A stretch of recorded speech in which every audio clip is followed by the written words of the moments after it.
ভারত মহাসাগরের Diego গার্সিয়ায় British American সামরিক ঘাঁটিতে ইরানের ব্যালিস্টিক ক্ষেপণাস্ত্র হামলার ঘটনায় ব্যাপক চাঞ্চল্য ও হইচই পড়ে গেছে। ইরানের সক্ষমতা নিয়ে নতুন করে ভাবতে শুরু করেছেন যুক্তরাষ্ট্র, ইসরায়েল সহ ইউরোপের দেশগুলো। ইসরায়েলের chief of staff Eyal Zamir ২১ March সতর্ক করে বলেছেন, ডিয়েগো গার্সিয়ায় ব্রিটিশ আমেরিকান ঘাঁটিতে ইরানের ক্ষেপণাস্ত্র হামলা প্রমাণ করে যে বার্লিন, প্যারিস ও রোম সহ ইউরোপীয় রাজধানীগুলো এখন তেহরানের ব্যালিস্টিক অস্ত্রের সরাসরি সীমানার মধ্যে রয়েছে। ৩ সপ্তাহ ধরে চলা এই যুদ্ধে এটি একটি নাটকীয় উত্তেজনা যা ইরানের ক্ষেপণাস্ত্র কর্মসূচির নতুন অধ্যায় সামনে এনেছে।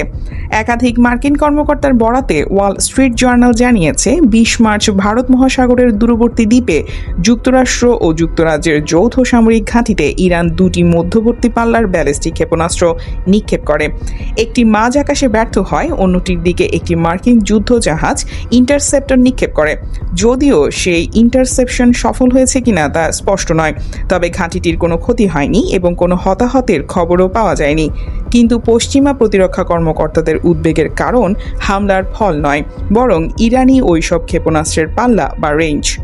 সমর বিশ্লেষকরা বলছেন, ডিয়েগো গার্সিয়া ইরানি ভূখণ্ড থেকে প্রায় ৪,০০০ কিলোমিটার দূরে অবস্থিত, অথচ ইরান দাবি করে আসছিল তাদের ক্ষেপণাস্ত্রের পাল্লা ইচ্ছে করেই ২,০০০ কিলোমিটারের নিচে সীমাবদ্ধ রাখা হয়েছে। কিন্তু ডিয়েগো গার্সিয়ায় হামলার ঘটনার রাতারাতি সেই দাবিকে নস্যাৎ করে দিয়েছে। ইরানের আধা সরকারি মেহর নিউজ এজেন্সি বলেছে, ডিয়েগো গার্সিয়ায় ঘাঁটিকে লক্ষ্যবস্তু করা একটি উল্লেখযোগ্য পদক্ষেপ, যা প্রমাণ করে ইরানের ক্ষেপণাস্ত্রের পাল্লা শত্রুদের ধারণার চেয়েও অনেক বেশি। ওপেন সোর্স ইন্টেলিজেন্স বিশ্লেষকরা দ্রুত এর প্রভাবগুলো মানচিত্রে তুলে ধরেছেন। মধ্য ইরান থেকে উৎক্ষেপণ করা প্রায় ৪,৫০০ কিলোমিটারের পাল্লার একটি মধ্যবর্তী ব্যালিস্টিক ক্ষেপণাস্ত্র তাত্ত্বিকভাবে মধ্য ইউরোপের গভীর পর্যন্ত লক্ষ্যবস্তুতে আঘাত হানতে পারে। উৎক্ষেপণ প্ল্যাটফর্মগুলো কোথায় স্থাপন করা হয়েছে তার উপর ভিত্তি করে মহাদেশটির সম্ভাব্য সব রাজধানী এই ক্ষেপণাস্ত্র ব্যবস্থার আওতায় চলে আসে।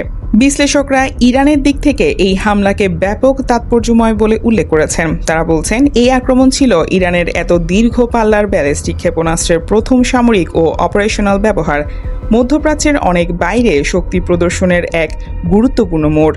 মার্কিন কর্মকর্তারা দীর্ঘদিন ধরে সন্দেহ করছিলেন ইরানের মহাকাশ কর্মসূচি আন্তঃমহাদেশীয় ব্যালিস্টিক ক্ষেপণাস্ত্র তৈরির পথ হিসেবে কাজ করতে পারে। ডিয়েগো গার্সিয়ায় এই হামলা সেই সম্ভাবনাকে উস্কে দিয়েছে যে ইরানের মহাকাশ কর্মসূচি এতদিন হয়তো কোনো অস্ত্র ব্যবস্থাকে আড়াল করছিল, কিংবা বিদ্যমান ক্ষেপণাস্ত্রগুলোর সক্ষমতা ইচ্ছাকৃতভাবেই কমিয়ে বলছিল ইরান। সমর বিশ্লেষকদের মতে, এত দূরের লক্ষ্যবস্তুতে হামলার চেষ্টা তেহরানের সামরিক সক্ষমতা সম্পর্কে নতুন হিসাব নিকাশে বাধ্য করবে বিশ্বকে। মার্কিন ও ব্রিটিশ সামরিক পরিকল্পনা নতুন করে সাজাতে হবে।